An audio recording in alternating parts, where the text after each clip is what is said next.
to episode 497 of Cinematary. I'm your host, Zach Dennis, and I am here by myself. It's just me. Just me and Colonel Blimp.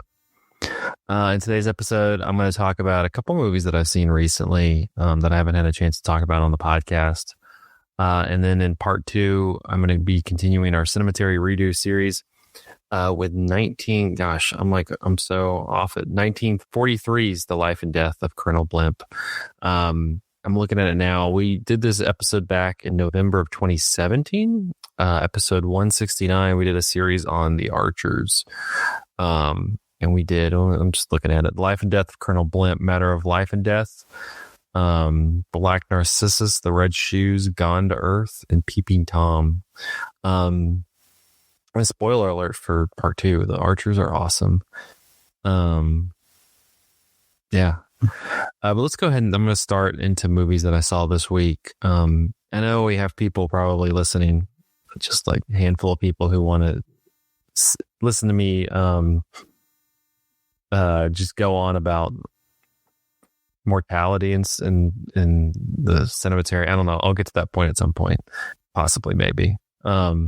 I'm going to talk about movies because I kind of wanted to do that. The first movie I wanted to talk about is The Conversation. The Conversation came out in 1974. Francis Ford Coppola. They had a screening here in Charlotte. The IPH, friend of the pod, for Gene Hackman, who recently passed away. I haven't seen The Conversation. I was looking at Letterboxd the last time I watched The Conversation, which honestly, like, I don't know, kind of a flex on me. July 4th, 2019. Which honestly, what better day to watch The Conversation than on Independence Day on July 4th? But for those who have not seen the movie, The Conversation stars Gene Hackman. He's a surveillance expert, very secretive, very paranoid. He begins to have this crisis of conscience when he believes that the couple that he just, like, the movie opens with this meeting between this couple and Gene Hackman and his team. Gene Hackman's character Harry Call are recording them. It's a very, like, intricate recording. He talks about it, like, in depth later. They're in this, like, park square. And you have all of these these two people with like sniper rifle sound, like microphones. You have people like in the park that are like kind of trailing them and following them around. He's also one of those people who's like kind of following them around. But he records this couple. They're talking about, clearly this is kind of like somewhat of a forbidden love, something that's bordering on dangerous. And he makes this recording, and as he goes through the process, this is a movie that's so, like, it's fun to watch because it's so obsessed with analog. It's like a nice cleanser from, like, you're scrolling through your Twitter feed or playing through your phone and, like, playing with different AI gadgets and things like that. This is such an analog movie. It's kind of nice to, like, reorient yourself with that. But as he's, like, working on the audio to turn into the mysterious, client who's asked him to do this, he starts to kind of notice that a lot of what they have this kind of somewhat of a fear in their voice. And as he goes to, like, give young Harrison Ford, who's not the client, but young Harrison Ford, give him the recording, he starts to notice the people, he recognizes the people in the office, in the skyscraper when he's there. And so he just becomes increasingly more and more paranoid that this couple is going to be murdered because of his recording. And it had been so long, like I said, 2019 was the last time I watched it. It had been so long since I'd watched this movie. I don't have anything controversial to say about it. 5 stars. It's an incredible movie. It's one of probably Francis Ford Coppola's best. I guess maybe the controversial thing would be, like, I'd rather watch The Conversation than any of the three Godfathers. I think this movie is incredible. I think this movie is really prescient and really scary. It becomes like terrifying. It enters, for those who have seen it, like it enters this almost like Psycho territory where he goes to the hotel room where the couple was supposed to meet, and he believes that something's happened there because he like heard and saw it because he got the hotel room right next to them right before the meet was supposed to happen. And you have this like shower curtain that's blocking the shower, and like you're immediately like going to Psycho in Norman Bates, and like you're gonna tear open the shower and there's gonna be a murderer, and there's not one, and you just kind of hold in this anxiety before he flushes the toilet, and then the blood starts coming out of the toilet. It's a great shot. It's terrifying. It's really spooky. But yeah, you also just kind of have this. I was thinking as well, like this is 1974. We're in the middle of Watergate. You have this obvious. I mean, Francis Ford Coppola's like, I was writing this when I was in college. I wasn't writing this because of Watergate. And you're like, oh, I mean, whatever, happy accident, I guess. But and maybe it had me thinking though, like what we're in this this kind of unprecedented era with presidential administrations. This is the second term of Donald Trump as president, and it seems like an era that would be like rife with thrillers to this level, and it can be a little bit of like there's just something about this movie that stands the test of time because of Coppola's directing. I think there's a little bit true to that. I don't know who. I'm sure there are directors today who could kind of handle something like this, but for like the Trump era for sure. But I don't know. I feel, there's definitely been movies I think that kind of capture that. But honestly, and I'll talk about it a little bit in part two. Like it's kind of interesting going back in time to movies and reflecting on it through that light, because it's not that it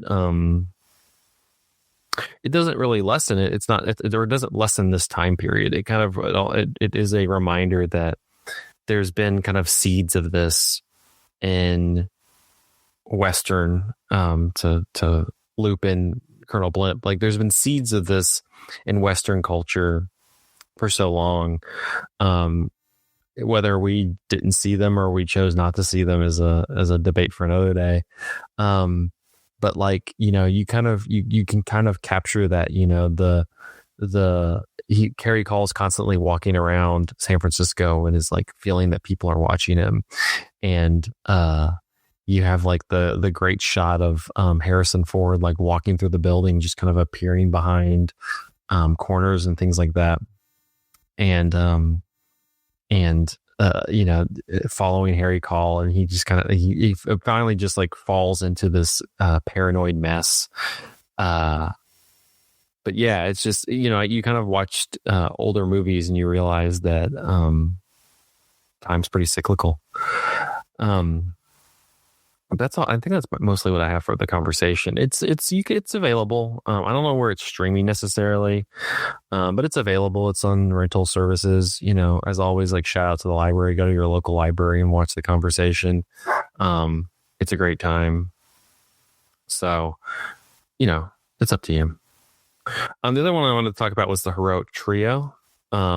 This is I caught this. This was also this was the movie that the IPH showed after Chungking Express when we did our episode. Let's take a sip of wine. Apologies, that's not very good audio.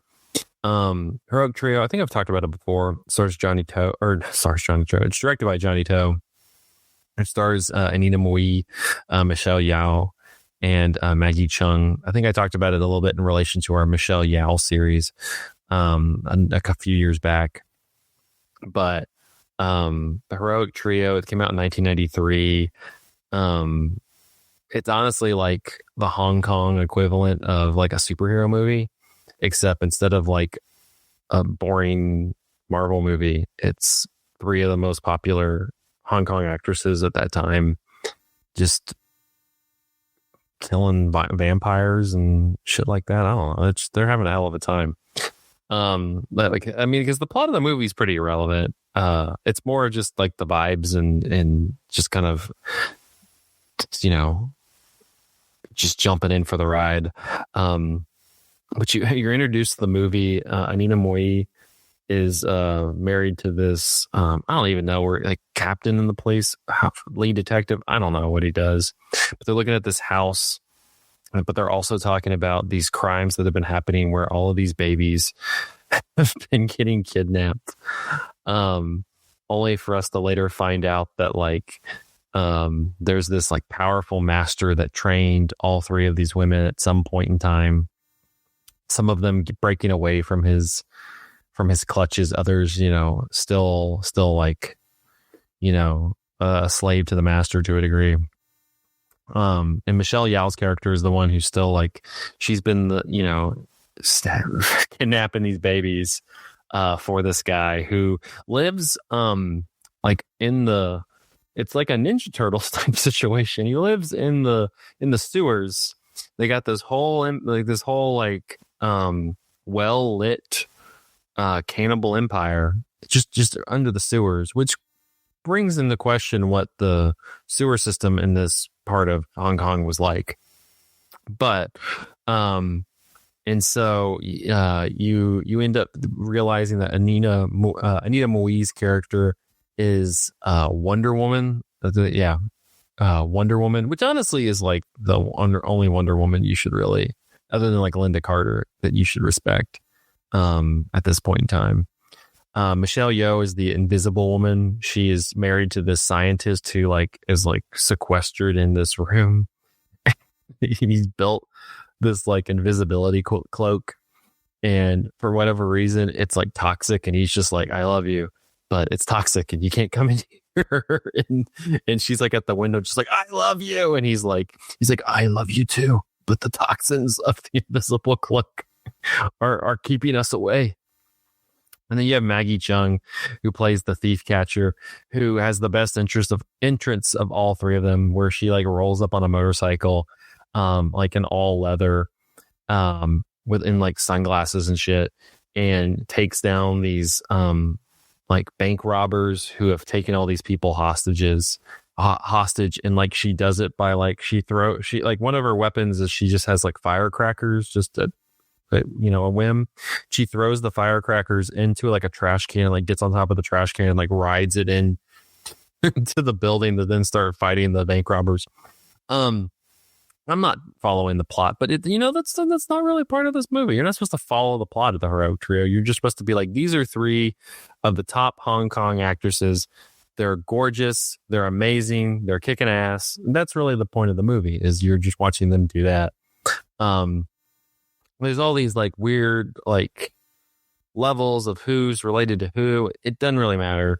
At the end, they gotta save all the stolen babies. But this movie's also crazy. Let me just go on into it a little bit. I think everybody should watch it. It's on the Criterion channel. Maybe it's in the Criterion collection. This movie's insane. Like, think about like the Tim Burton, like a little bit of like to make it an American comparison. It's like Tim Burton's Batman. Like, that's kind of the level of like set design and like the vibe you're getting from it. It seems like a deeply unsafe world. But with like no holds bar. Like in Tim Burton's Batman, you're never gonna have a baby that is kidnapped and then like the women are fighting and kind of lose track of the baby, and then the baby like falls out of the basket and is impaled by a nail, which is just absolutely preposterous. And it like is impaled by this nail, and then they like take it to the hospital, and the doctors are just like, it's not going to make it. I'm like, yeah, it's like a newborn baby that just got, and like you like see the nail and the blood. It's an insane movie. It's pretty crazy. I don't know if that's the selling point, and you might have turned it off at this point, but I don't know. You can't beat the heroic trio. It's pretty fun. I need to watch, I'm going to probably watch this weekend or something like that. I need to watch the sequel called The Executioners. It's fun. It's kind of fun. Like, looking at all of these actresses, Anita Mui at this point is like the queen of Hong Kong, at least like with cinema. Like she's a massive music artist. Like that's a whole other realm that she's big in. But then she's also this like big movie star. She's in Drunken Master 2 with Jackie Chan, where she plays his stepmother, even though she's 3 years younger than him. She's in Rouge. She's in a number of other movies. Like she's the biggest star in Hong Kong at this point. Then you have Michelle Yeoh, who also kind of came up with Jackie Chan, was in Police Story 3, was in Super Cop 2. And also made like a couple movies by herself, but never was like that next level. And this is kind of her next level movie. This is where, it's kind of looking at Michelle Yeoh as this other like Hong Kong action star. And then you have Maggie Cheung, who I think most people, this is a very different role if you see Maggie Cheung in anything else, whether it's In the Mood for Love, 2046, Irma Vep, like anything like with like some of her Wong Kar-wai roles and things like that. This is very different. This is she's like very like boisterous. She's very like loud. She's very, and like you think of In the Mood for Love, she's like very contained and things like that. And this one, she's like just loud and like yelling stuff. And like at one point, she's like going to shoot herself. And then like Anita Mui has to like knock the bullets out of like that are coming toward it. It's like, it's an insane movie. But yeah, it's really fun. I don't know. Honestly, like top tier. Like if you're thinking about what's Hong Kong action in like its golden age, I feel like this was one that you kind of have to go to, because you have three of the biggest stars of that era. And in this like, cultural moment for cinema. And yeah, I don't know. Heroic Trio. I did not sell anybody on that. I think the baby thing probably was a step too far, but it's a reality of the movie. But it's on the Criterion channel. It's on the Criterion Collection. Check out the Heroic Trio. The last one I'm going to talk about really briefly is La Chimera. For those who watch Challengers and are like, man, that Josh O'Connor, he sure can act. Have I got another movie for you? Wildly different vibe though. This came out last year directed by Alice Rohrwacher. I think it's like that. I messed it up, so I apologize, Alice. But La Chimera, it stars Josh O'Connor. He's this kind of like rumpled, like raggedy English archaeologist who has just gotten out of jail, and he has this group of kind of quirky nobodies to a degree who in Italy who he like joins on these grave robbing raids. And they what they do is they loot these Etruscan tombs and try to find like ancient treasures to then restore and sell off. And Josh O'Connor's character Arthur, he's like the most important part of this group because he like does I'm gonna mess it up, but he like is able to like divinely find like where the tombs are and things like that.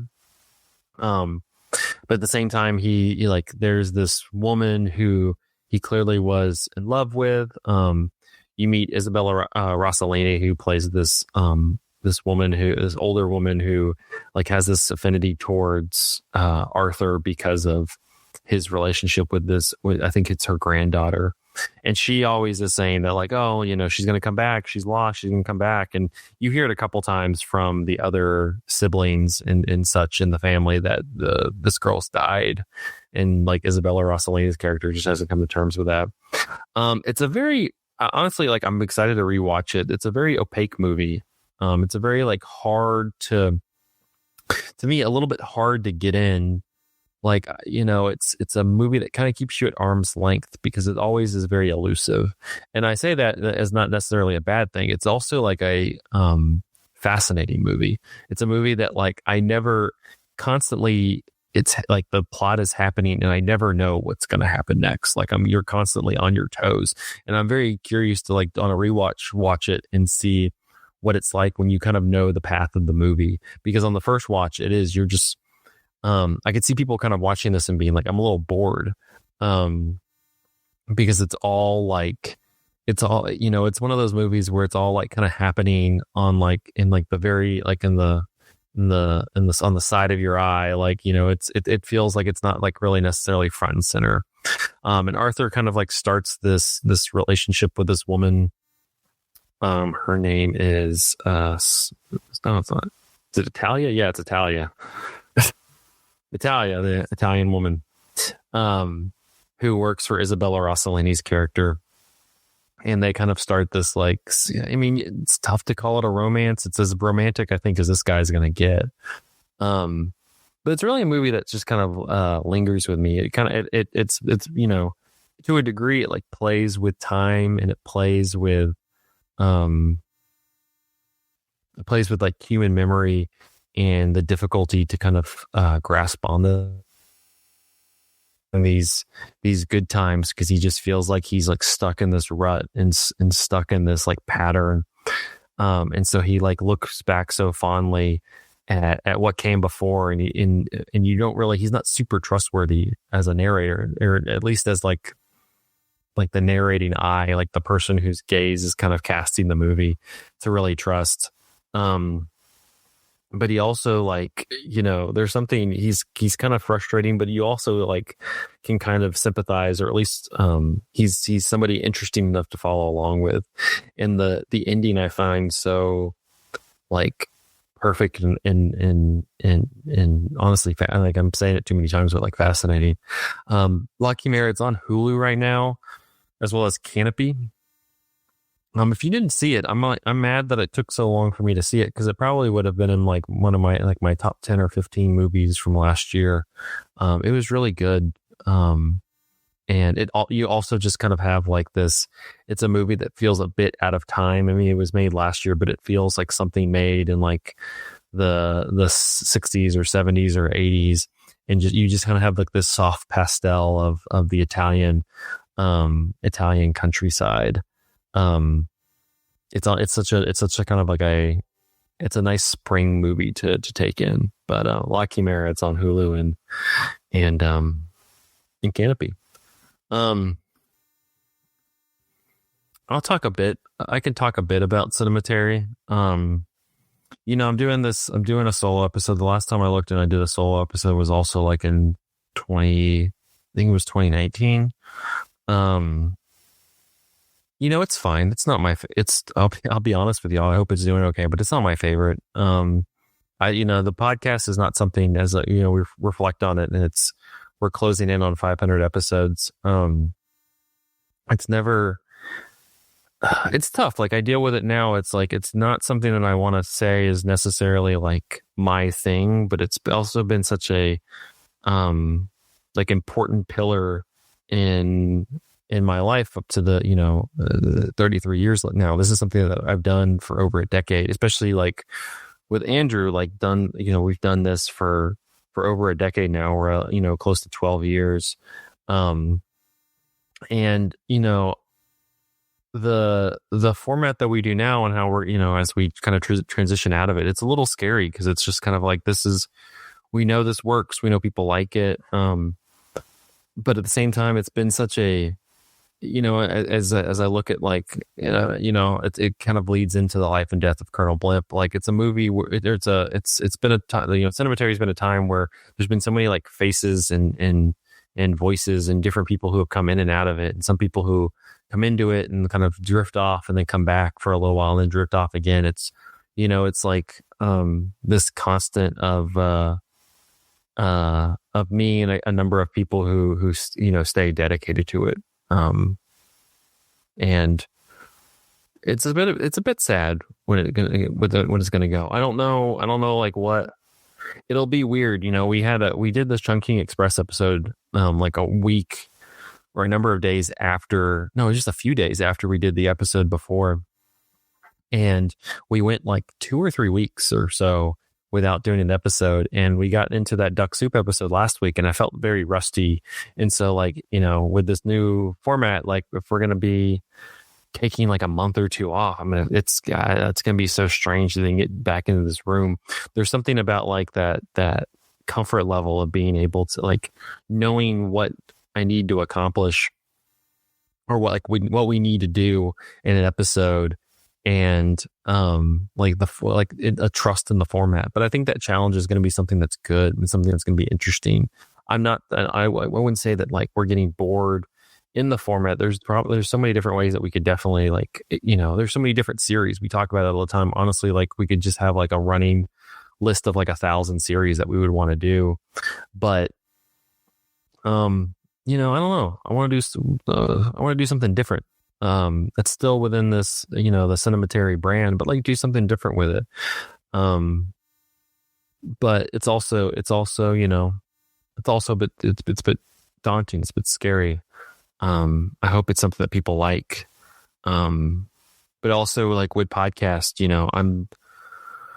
I'm talking now, to a blank screen.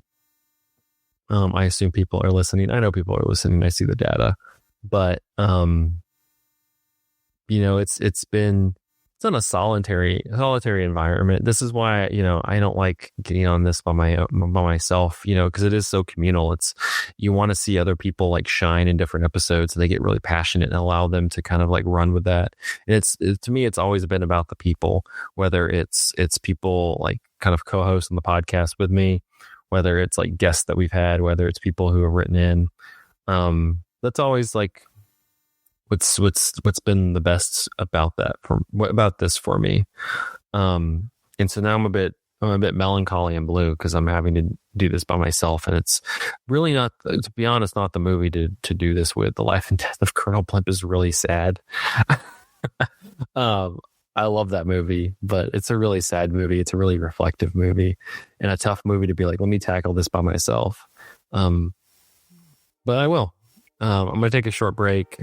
And I'll be back and we'll talk about 1943's The Life and Death of Colonel Blimp after this.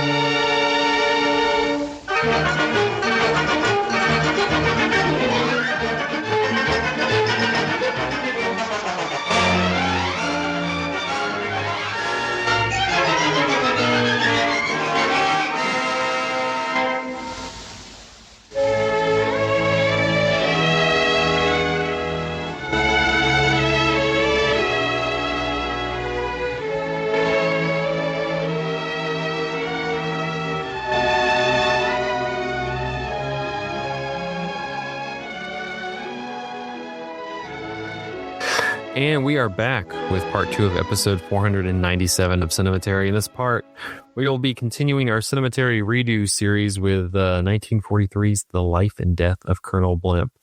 And I guess, I shouldn't have said that I was alone in the first part, because I'm not technically alone. I have a little help from my younger self. If you could introduce the movie, young Zach. He said it's written, directed, and produced by the Archers. The cast includes Roger Lively, Deborah Kerr, and Anton Walbrook. The film follows Major General Clive Candy from the Boer War to the Second World War. And the film's title derives from the satirical Colonel Blimp comic strip by David Lowe, but has no connection with the story itself. The comic, they just take the name from the comic strip, and Candy kind of looks like Colonel Blimp at the beginning. You assume it was, I almost thought it was going to be like an Apocalypse Now type situation where, it'd be, but anyway. According to the directors, the idea for the film did not come from the newspaper comic, but from a scene cut from their previous film, One of Our Aircraft is Missing, in which an elderly member of the crew tells a younger one, quote, "You don't know what it's like to be old." Powell has stated that the idea was actually suggested by David Lean, then an editor, who, when removing the scene from the film, mentioned that the premise of the conversation was worthy of a film in its own right. Powell wanted Laurence Olivier, who previously appeared in their films 49th Parallel and The Volunteer, to play Clive Candy. However, the Ministry of Information refused to release Olivier, who was serving in the Fleet Air Arm, from active service during World War II. In 1970, Powell recalled the extraordinary discussions he and Pressburger had with the Ministry of Information. Quote, "They said, 'We don't think you should make this film.' We replied, 'Go and fuck yourself.' They said, 'All right, but you can't have Laurence Olivier. You're going to stop us from making it? Oh no, we're not going to stop you. After all, this is a democracy, but we advise you not to make it, and you can't have Laurence Olivier because he's in the Fleet Air Arm, and we're not going to release him to play your Colonel Blimp.'"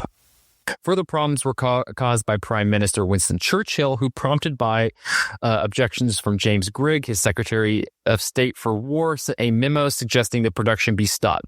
Grigg warned that the public's belief in the, quote, blimp conception of the army officer would be given, quote, a new lease of life.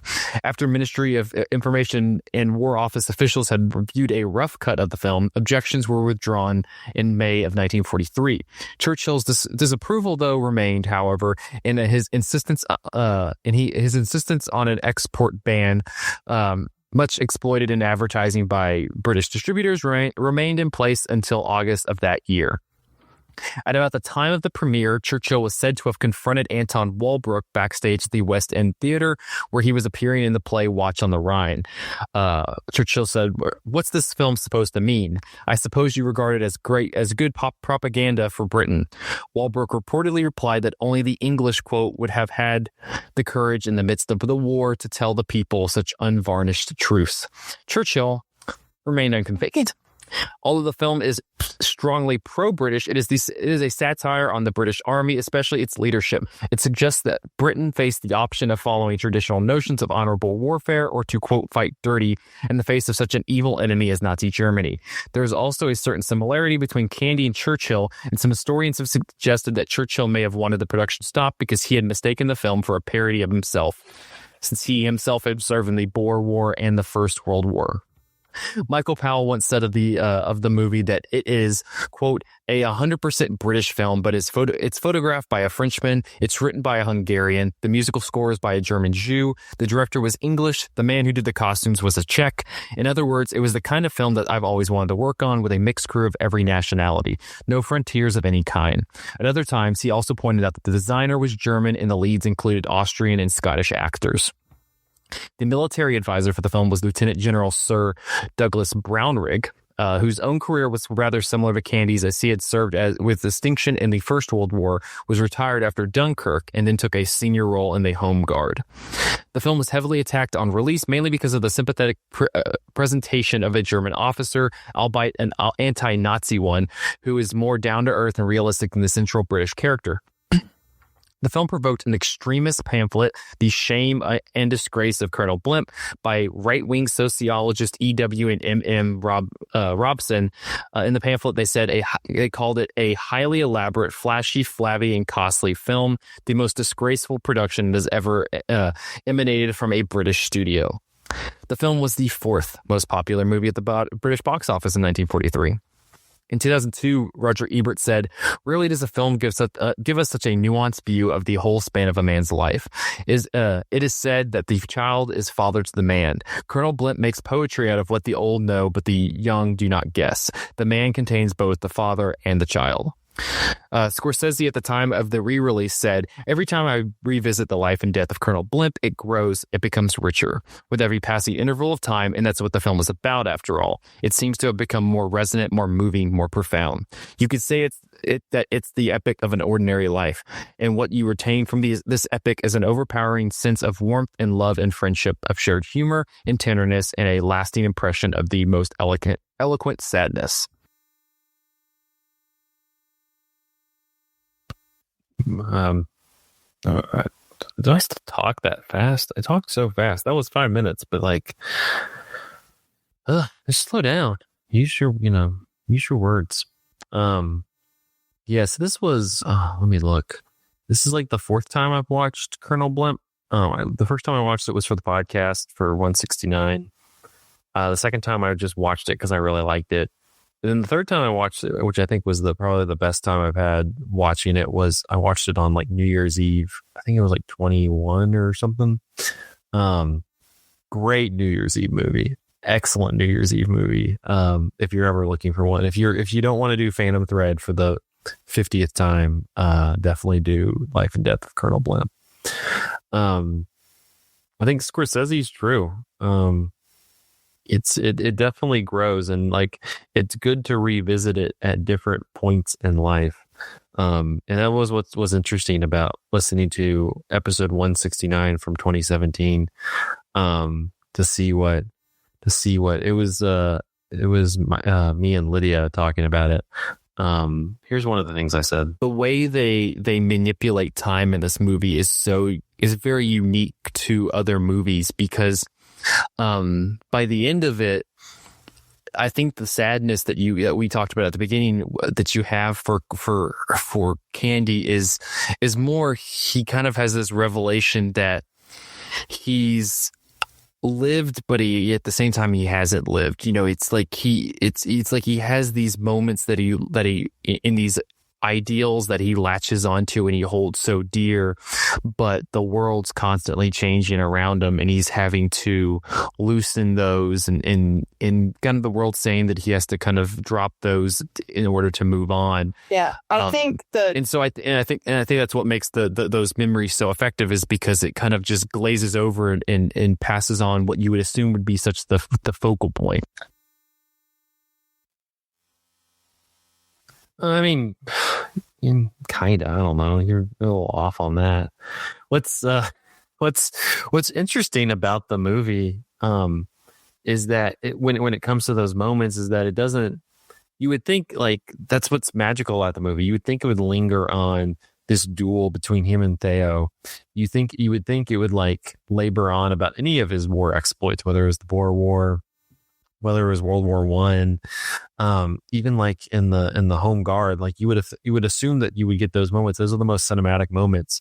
But that's not the point of the movie. You also see that like those moments are just animal heads on a wall. Those are medals on a jacket. Those are just kind of awards left in the dust. Like all of that stuff, he literally has a room that's just kind of like, it's like my accomplishments, and it's all of these animal heads that he's shot, and it's all of these like different years and different locations where he's done it, where he's hunted, and none of that has really anything like that's not the resonant, that's not the meaningful points of life. The meaningful, the thing you spend so long in his escapade in Berlin, because he meets Edith and he meets Theo, who are the people he loves most in the world. I think the lesson you learn from the life and death of Colonel Blimp is we all have a Deborah Kerr who we meet a new Deborah Kerr at different points in our life. Because you see three of them, but like watching it now, it's like, no, these are the meaningful moments. The meaningful moment is not like the hack and slash of the duel. The meaningful moment is like not all the like military tactics, the bravery he displays in these different fights. It's you see how excited he gets when Theo arrives. They're like driving to his house for the dinner when Theo's being released from the prisoner of war camp. You see the absolute stun and hurt, and like it's just punishing when Theo when he like doesn't reciprocate and doesn't respond to him and completely walks away from him when he goes and visits him at the prisoner of war camp. Like it's really beautiful, honestly. Like Deborah Kerr's character is supposed to be kind of the love of the movie, but the love of the movie for Clive Candy is Theo. Like those two love each other. They're just best friends. And like you see the way that like Clive acts with his wife, also Deborah Kerr. And like how he acts when Theo's around, and it's sweet. Like that's the person who like sees him the most clearly in the world is Theo. And that's why he's able to, in the third act, like, I've cut him down a little bit after he's turned away at the BBC from his annual or like weekly comments on like how the war's going. I think I had more to say on that. Let me check. In the Anton Woolbrook character, Theo makes this point later in the film when he's talking to Candy after he's bumped from appearing on the BBC to talk about Dunkirk, I think. And he says, it's, and I think Candy makes it to him as well, where it's like, when we're young, we don't know as much, but we have so much more energy. We're so much more, excited to kind of, you know, get into the brush of everything. And when we're older, we have much more understanding. We have all this knowledge, but we're not wanted to use any of it. It's like you've accumulated all this experience and knowledge, and you get to this age where you're not, you know, required anymore. Nobody really wants you to use that. And yeah, that's what makes this such a sad movie, because it's just, yeah, I think that we come at a odd angle, because we're definitely on the kind of youthful side. We're on the angle where we're kind of the 1902 Candy, where, you know, I think that old energy. Yeah, we lack the insight of somebody who's been doing something for so long. And I think that we're probably a little cocky, and we think that we know things, but yeah, I think that's what's so effective about this movie, is it has this understated yet very poignant observation on life. Yeah, you're cocky. We're cocky now. I don't know. I think you get a little bit at the point, but I think overall, like, it's also just like, when it's less that you get older and you have all of this knowledge and this experience, and it's more that, like, you get older and you recognize, like, what you want to put your energy towards, you know? Like, when you're younger, you're a bit of a fire hose. You're just kind of spraying all over the place. You're trying to, like, define yourself. You're trying to figure out what stuff like makes its mark with you, you know? Like, Candy's constantly, like, he's a military man, he's a soldier, like, that's why he erupts on the producer or whatever at the BBC, because, like, he's insulting it's not that he's insulting him as a person, he's insulting him as a soldier, and as a soldier, that's completely, like, how he's defined. He doesn't have any, he struggles to have a world outside of being a soldier. He talks a little bit about it when after World War One, like, he's, you know, retired. He gets on the retired list, and he spends time with his wife and things like that. But then she dies, and, you know, without her there kind of pulling him towards, you know, a normal life, he's pulled back into the military life, because that's the only way he can process anything, like, on his own. Like, it's a comfort level, but it's also, that's the only way he can process anything. And so it's less like, you know, old equals wise or young equals brash. It's more just, you know, when he's older, he's clearly seeing that, like, he finds, like, at the very end of the movie is kind of him finding that is him finally realizing that direction, which is kind of the tragedy of it all. It's that, you know, you've lived this full life, you have these remarkable stories, but, like, was it a full life, or was it just the room with the animal heads in it?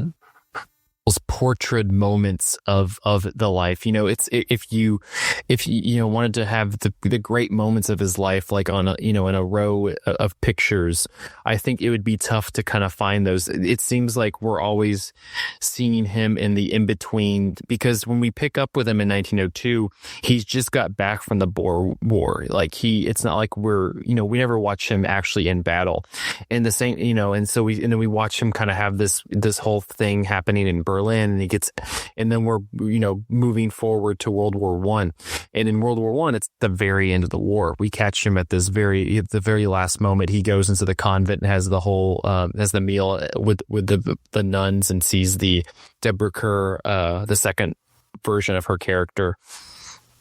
And then you know, after that, we pick up, and he's getting married to her, and then we pick up again, and it's you know, it's much later. We're always kind of in the in between of we're never in the, you know, largest moments of his life. And I think that kind of makes it more interesting, because I think you find that's a much more effective way of telling his story, and being able to understand him more as a character, just because you learn more about people's character in those small moments, in those in between moments, than you do in the more profound quote unquote picture moments of somebody's life. Well, that's where. Yeah, you're kind of there. I don't know if you're fully there. I remember this is the review I wrote on Letterboxd after watching it for the podcast, and it was the young are brash, the old are not needed, in between is life. Which still holds. I didn't invent that quote. I stole that quote. But I think the moments we're seeing is again, like, those are the moments that are most meaningful to him. The moments with Edith, the moments with I forgot what his wife's name is. It's Deborah Kerr again. I could look on the letterbox, but she has 3 different characters.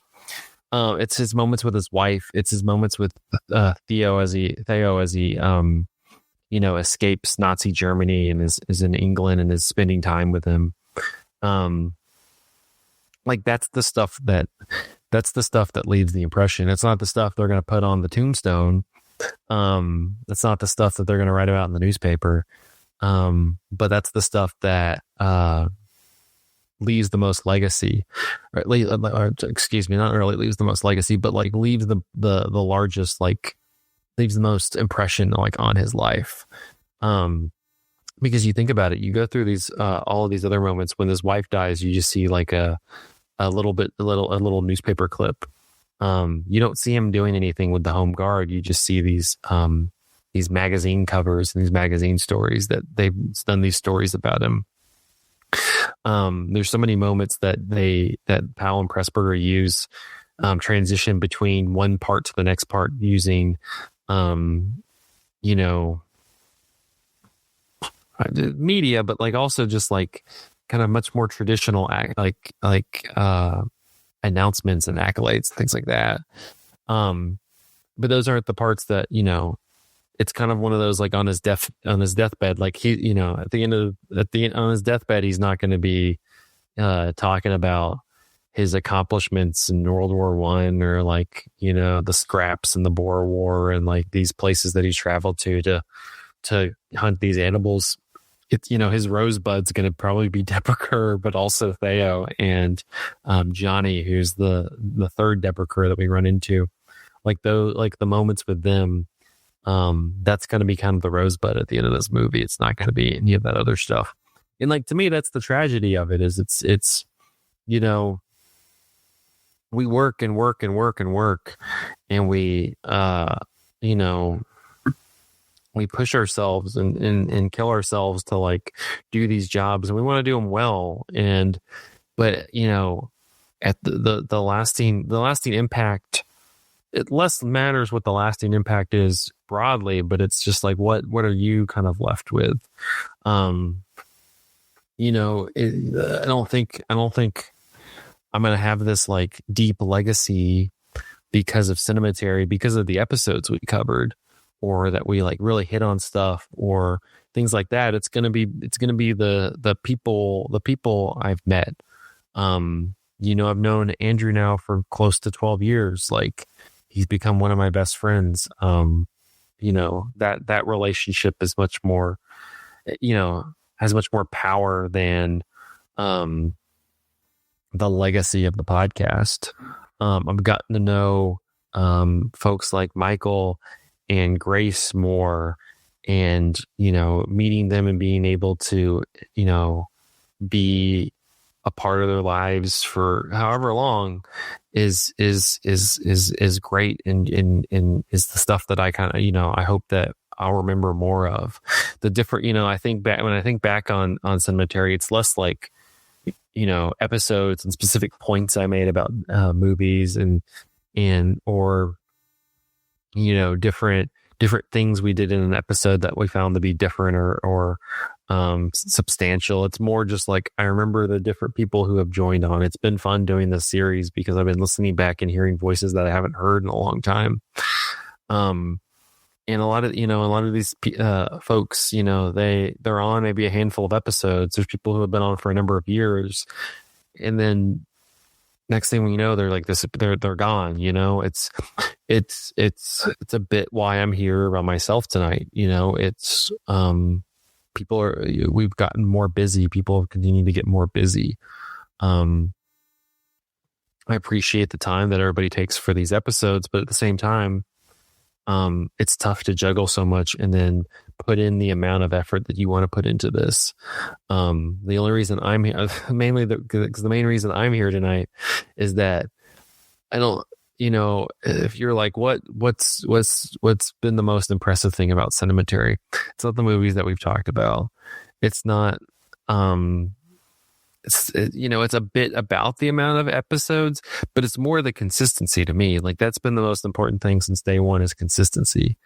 And you can say a lot about Cinematary. We've had our ups, we've had our downs, we've had our kind of lull periods, we've had the really high points, but we've consistently been putting stuff out there. And maybe that doesn't mean much. Maybe that's not, I'm not going to have consistency mailed on my, nailed to the wall like a elephant head, like Clive Candy has. But it's what's allowed all of this stuff to happen.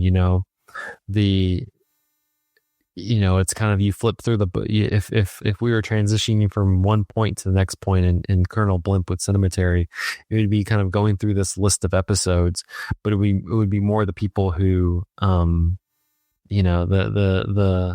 the memories made with others along the way. It's going to Toronto. It's, doing like the live shows. It's doing episodes, like the episode for Abbas Kiarostami's 10, where Andrew and I, because the movie takes place in a car, we got in Andrew's car and just drove around and recorded ourselves, and that was the episode. It's it's the different guests that we met. It's the memory, just remembering the people that we have brought on the podcast, both like in stature, but also just others that just kind of were just kind of these interesting people who we found to talk about different movies. It's a bit the movies that we found along the way. I would say that like the way I view movies is vastly different from how I view movies. Like how I view movies when we started the podcast is vastly different how I view movies today. It's great to see stuff like Colonel Blimp that that I found through the podcast. I don't know if I would have ever watched this movie if not through the podcast, and it's easily probably in my like top 10 or whatever of my favorite movies ever. It's just so rich.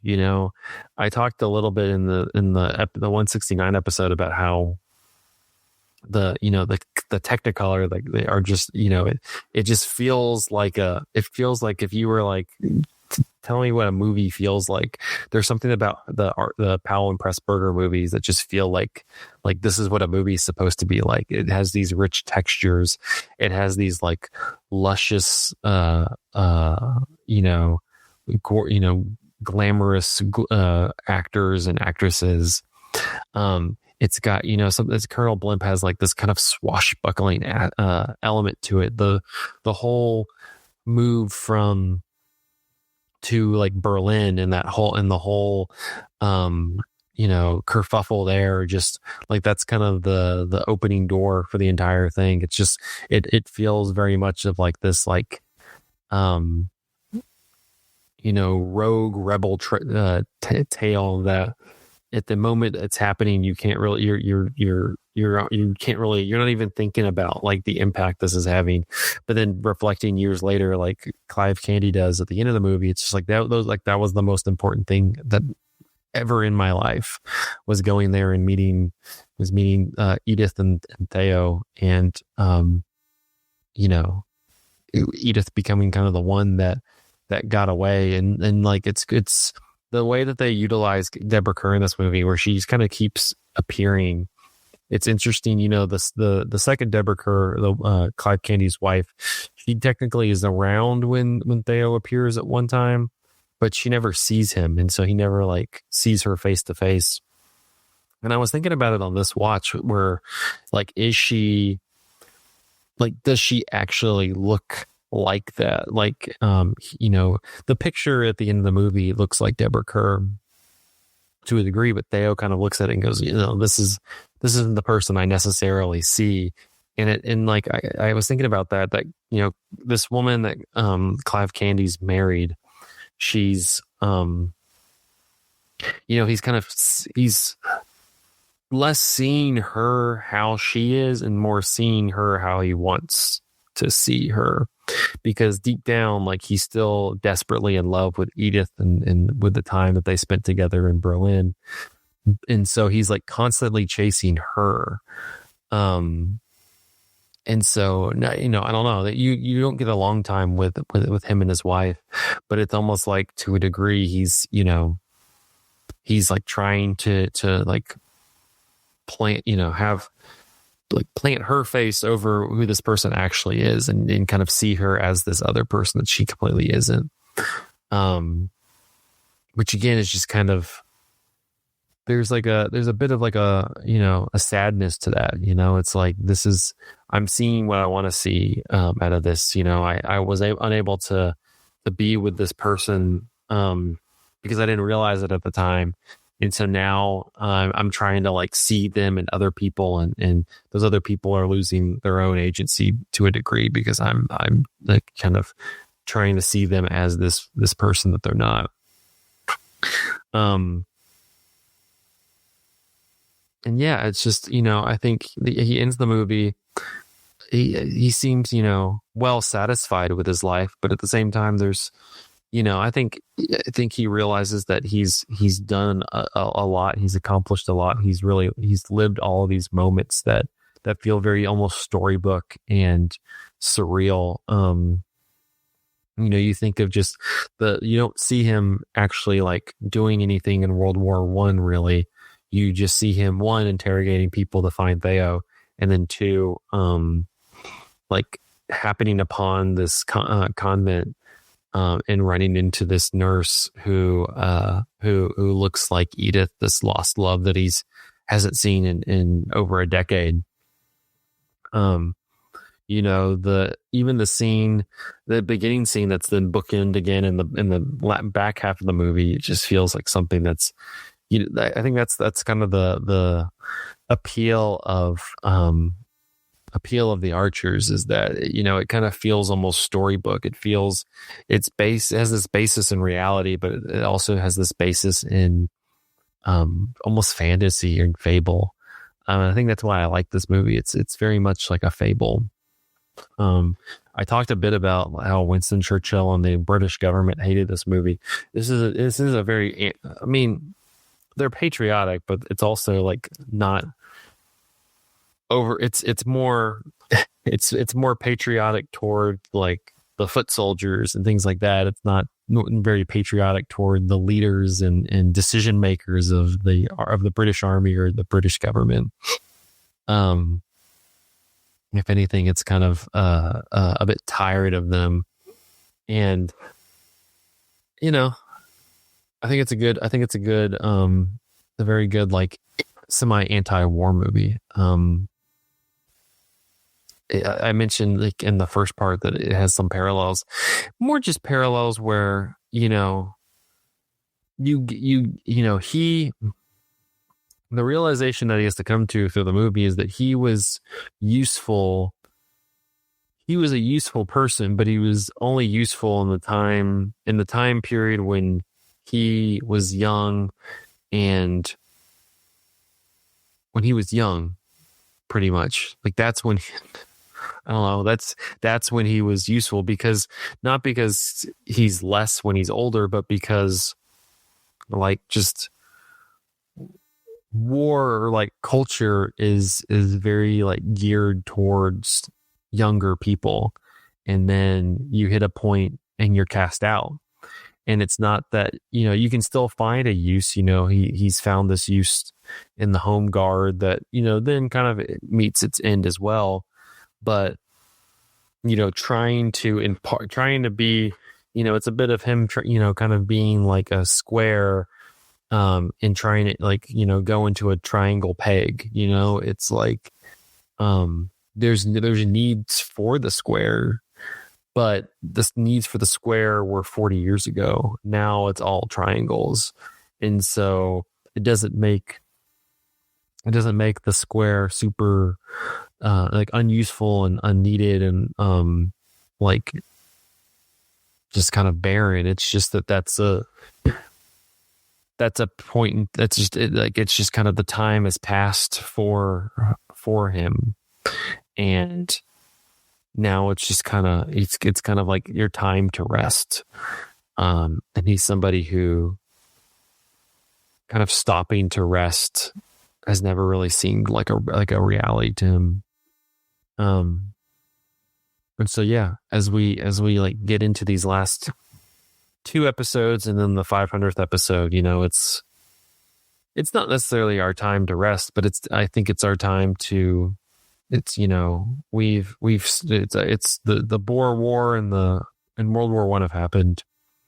And I think we did a great job in those, and we, you know, deserve, what we've received in the praise and you know, people listening and all that stuff. I think we've done that. And so now it's kind of what's kind of our second act. We're not kind of going to rest, but we're going to kind of find a purpose for ourselves that's different than the purpose that we were doing before. I highly recommend The Life and Death of Colonel Blimp. It's on Criterion. It's on the Criterion Collection. I have the Criterion Collection copy. I think it's one of my favorite movies of all time. I think it's one of the best too. It gets a little like long in the tooth later in the movie, and kind of I think takes a while to hit its ending that it probably could have shortened up a little bit, but overall it's such a wonderful ride.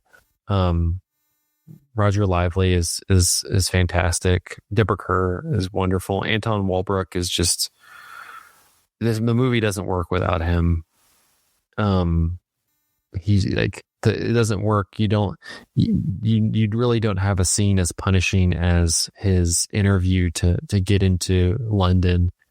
As he talks, he doesn't, you know, that's the difference between him and Candy. Candy's life, like the in between for Candy's life is told through animal heads and newspaper articles and magazine covers. And, the in between for, Theo is told, you know, is he recollects that story. We don't see anything. We don't, you know, or anything like that. It's imbued in him, and it's personal to him, and it's like lived through him. And that's why he recounts it in that speech. And we don't have like a kind of sped up montage of his life. It's a very melancholy movie, but I love it.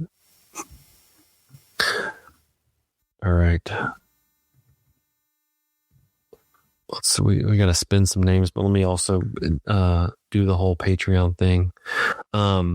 Thank you for listening to this episode of Cinematary.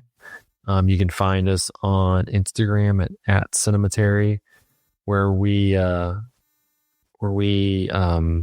post we post about the movies. I don't know, where we you know, we'll have posts for these movies, but it's definitely going to be something you want to listen to.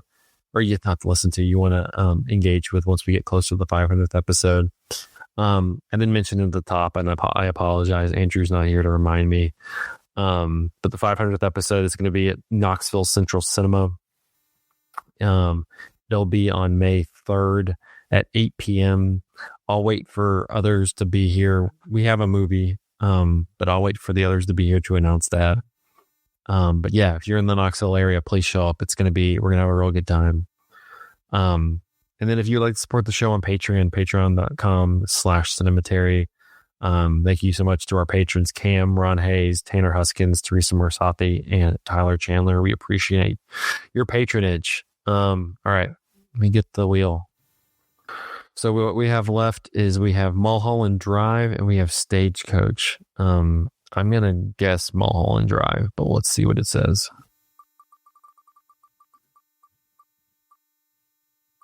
Oh, I was right. All right. $4.98. He's going to be Mulholland Drive. That's going to be an interesting one. We have not talked about it on the podcast. The only time we talked about it was when we did our drunk episode for our 200th episode. And so I drunkenly tried to explain Mulholland Drive to everybody. So that'll be an interesting one to re-listen to. I might have to re-listen to that whole episode because it was something. But thank you guys for listening. Hope I didn't bore you and ramble too much. And we will see you next time for Mulholland Drive.